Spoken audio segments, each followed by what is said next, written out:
Subscribe for more content. नमस्कार दोस्तों, technical master में आपका स्वागत है।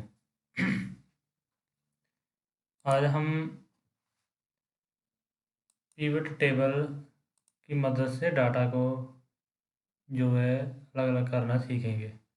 जैसे कि हमने ये एक टेबल बना रखा है जिसमें ईयर है, नेम है, मंथ है और सेल है कि इन्होंने ये जो नाम लिखे हैं कि एक किस साल के किस महीने में कितनी सेल की है, इसका जो है हमने पिवट टेबल बनाना है, जिससे क्या है कि डाटा जो आसानी से हम एनालाइज कर सकते हैं। इसको अलग अलग करने के लिए क्या करेंगे, हमें बहुत ज़्यादा टाइम लग जाएगा। जैसे कि हमें बोला जाए कि जहाँ पर हमने जो भी टेबल बना रखा है साल 2010 तक का, 10 तक का बोला जाए कि 10 साल का हमें क्या है कि टोटल सेल चाहिए, तो हमें जोड़ना पड़ेगा और बहुत सारा टाइम लग जाएगा। तो इसके लिए क्या है कि हम ये सिलेक्ट करेंगे जो हमने टेबल बना रखा है।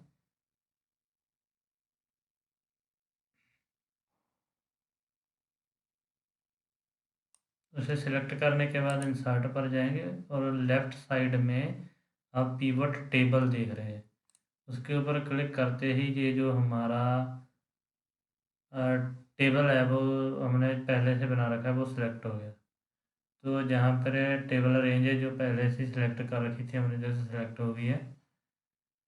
तो उससे बाद क्या है, जहाँ पर पूछता है कि choose where you want the pivot table report to be placed, कि आप जो पिवट टेबल बनेगा उसका रिपोर्ट आपको अलग सीट पर चाहिए या इसी सीट पर चाहिए, न्यू वर्कशीट और एग्जिस्ट वर्कशीट। तो हम एग्जिटिंग वर्कशीट पर करके ओके कर, और जहाँ पर क्या है कि जो लोकेशन भी मांग रहा है, लोकेशन फिल करने के लिए हम जहाँ पर क्लिक करेंगे और जहाँ पर किसी भी सेल को सिलेक्ट कर लेंगे और ओके कर देंगे।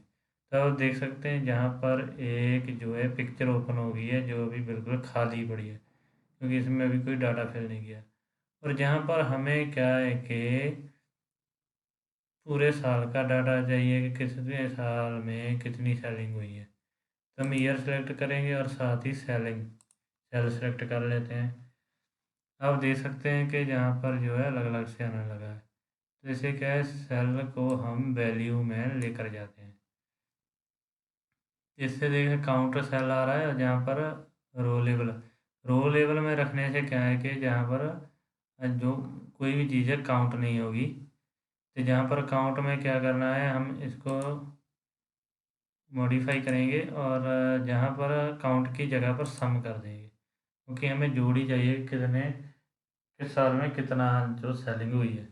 ओके करने पर आप देख सकते हैं कि अलग अलग ईयर का जो अलग अलग सेलिंग हमें दिखा रहा है।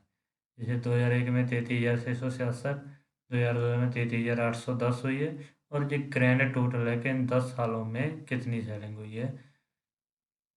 उसके बाद क्या है कि ये नाम में मंथ है, तो इसके हिसाब से भी हम कुछ कर सकते हैं। जैसे कि हमें ईयर की जगह सिर्फ मंथ का डाटा चाहिए, तो अब देख सकते हैं जनवरी में कितना हुआ, फरवरी में कितना हुआ सेलिंग, ये सब आ रहा है। और इससे भी आगे क्या बोलते हैं कि हमें सिर्फ जनवरी का डाटा चाहिए। तो क्या करना है, सिर्फ जनवरी जो है उसे सिलेक्ट करेंगे और ओके करने पर आप देख सकते हैं कि इसे सिर्फ जनवरी का डाटा है जो 10 साल का है, कि 10 साल में जनवरी मंथ में सिर्फ 28,540 का हुआ है। और ऐसा करने से अलग अलग करने से क्या है कि जो टोटल आ गया, सिर्फ हमें क्या है ईयर वाइज चाहिए, तो हम क्या है ईयर भी सिलेक्ट कर लेंगे। तो आप देख सकते हैं जनवरी 2001, 2002, 2003 में अलग अलग डाटा दिखा रहा है कि कितना आ गया, और जहाँ पर ग्रैंड टोटल है ऊपर भी ग्रैंड टोटल है। उसके बाद क्या है कि अगर हमें बोला जाए कि नाम चाहिए और नाम के साथ ईयर चाहिए, उनका बताइए कितना कितना। आप देख सकते हैं कि सबसे पहले गीता का है, गीता ने कितनी सेलिंग की 2001 में, और गौतम ने कितनी की, ये आ गया। ऐसे देखेंगे तो सबका जहाँ पर जो है अलग अलग से बना रखा है मैंने। अब क्या है कि जो नेम है हम इसको कॉलम में करके देखते हैं, तो आप देख सकते हैं कि ये नेम जो है एक साथ कॉलम में आ गए, और जहाँ पर जो ईयर है वो रो में चले गए। ये देखिए 2001 2003 जहाँ पर 10 तक आ गए, और जहाँ पर ग्रैंड टोटल जो है आ रहा है। ऐसे ही हम इसको कॉलम को अगर जहाँ पर लेकर आते हैं और नेम को फिल्टर में ले जाते हैं, तो जहाँ पर आल आ चुका है जो हमें नहीं दिखाएगा। तो जहाँ पर हम क्या है कि किसी स्पेसिफिक नेम को कर लेते हैं आल की जगह पर। ये चलो गौतम गौतम का डेटा देखते हैं कि कितना है। ये गौतम का डाटा है। जैसे कि 2001 में गौतम ने इतना किया, जो इतना सेल किया, 2004 में इतना, और जहाँ पर उसका ग्रैंड टोटल सेलिंग आ रहा है ग्रैंड टोटल का। तो आप देख सकते हैं कि ऐसे हम किसी भी बड़े से बड़े टेबल में से क्या है कि अपने काम की चीज़ जो है आसानी से अलग कर सकते हैं, जिसे पिवट टेबल की मदद से। पिवट टेबल की मदद से हम सब कुछ अलग करते हैं, जो ये आसान भी है सम करना, और जो सब कुछ जो है अपने आप से हो जाता है इसमें। उसके बाद क्या है कि पिवट चार्ट जो है कहाँ पर यूज होता है। तो सबसे पहले हमें ये आपको डिलीट करने सिखाते हैं। पिवट चार्ट और पिवट टेबल दोनों एक जैसे ही डिलीट हो जाते हैं। इसको डिलीट करने के लिए क्या है कि जो पिवट टेबल बना है इसके ऊपर कहीं पर भी क्लिक करें, और उसके बाद क्या है, अब जहाँ पर पिवट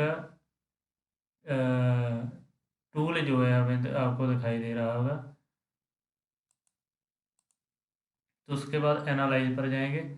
एनालाइज में जहाँ पर सिलेक्ट आ रहा है, सिलेक्ट करने के बाद एंटायर पिवट टेबल करेंगे। एंटायर पिवट टेबल करने के बाद जो पूरा का पूरा पिवट टेबल बना हुआ था वो सिलेक्ट हो चुका है। और उसके बाद क्या है, कीबोर्ड से डिलीट बटन को हम प्रेस करेंगे, तो क्या है कि ये पूरा का पूरा टेबल जो है डिलीट हो चुका है।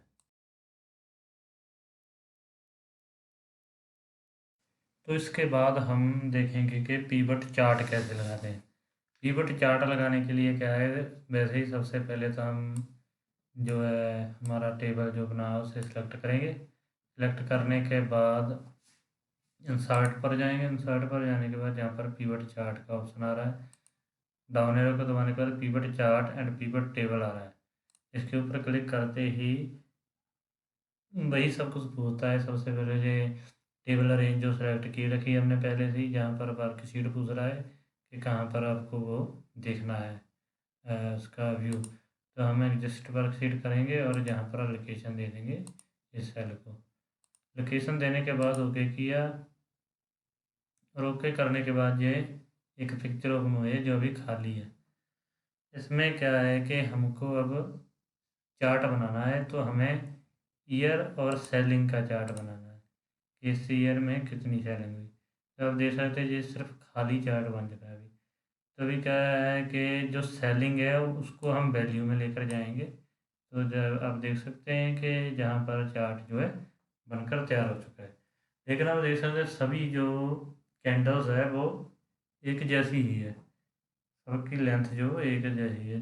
इसका जो कारण है जहाँ पर काउंट सेल है, काउंट सेल की जगह पर हम इसे क्या है कि सम करेंगे, तो जो इसका जो जोड़ है सही वो उसके हिसाब से कैंडल बन जाएगी। तो काउंट सेल को हटाने के लिए जहाँ पर हम डाउन एरो पर क्लिक करेंगे और वैल्यू फील्ड सेटिंग में जाएंगे, और जहाँ पर काउंट की जगह पर सम लगा देंगे। सम लगाने के बाद ओके किया, और आप देख सकते हैं कि जो कैंडल्स है वो सेलिंग के हिसाब से अभी बन चुकी है। जैसे सबसे कम जो सेलिंग है 2001 में हुई है, और सबसे ज़्यादा सेलिंग 2010 में हुई। तो ऐसा कर के आप जो है अपने पिवट चार्ट की मदद से ऐसे चार्ट बना सकते हैं अपने डाटा का, और पिवट टेबल की मदद से जो है आप जो है कोई भी डाटा आसानी से अलग कर सकते हैं और उसे एनालाइज करने और प्रिंट आउट निकालने में आसानी रहती है और एनालाइज करने में भी आसानी रहती है। तो पिवट टेबल और पिवट चार्ट में आज के लिए इतना ही। अगर वीडियो अच्छी लगे हो तो लाइक करें, शेयर करें और चैनल को सब्सक्राइब करें। Thank you.